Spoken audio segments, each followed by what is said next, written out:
Holy sheep shit and balls, folks. Tonight is June 1st, 2012. This is The Coop, your galforallseasons.com, and Coops22 on Twitter. Tonight's the night. It's the night of nights. A week ago tonight is Friday, I was chucking my iPhone across my apartment because the Rangers lost in overtime to the hated Devils. I didn't really think that I would get over that level of sadness that I felt for the abrupt ending for the New York Rangers' amazing 2011-2012 campaign and their rush to the cup, which didn't happen. And in a week, I've probably gone through many peaks and valleys of emotion that I could possibly ever go through as a sports fan. For one, the Rangers lost. Two is that I was able to participate in the first banner day in Mets, as a Mets fan, I should say, since it ended in 16 years ago, or whatever it was. In fact, my fondest memory of banner day was in 1986, get over it, which was Shea's bathrooms are worse than Chernobyl. That was really like my fondest memory of banner day. I remember nothing else about that year, just that.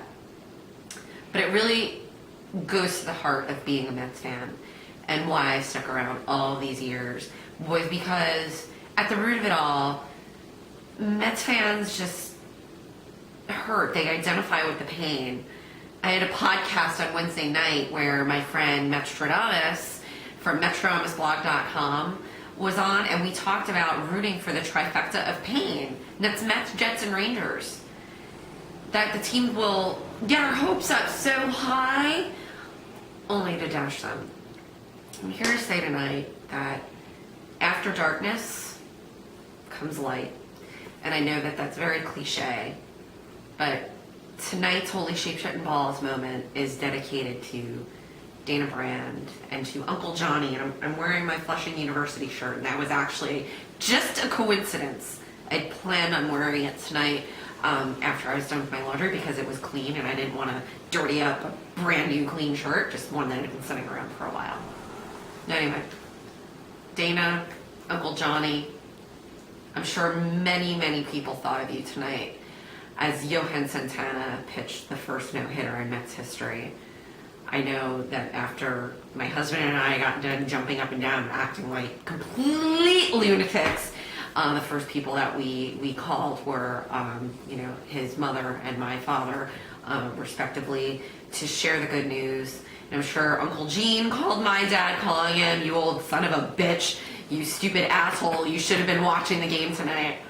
As irony would have it, my husband and I have season tickets to the Mets. We didn't go tonight because we had so much to do this weekend, we didn't think it was in our best interest. But you know what? Who gives a shit? The Mets won. And by the way, I mentioned, go back.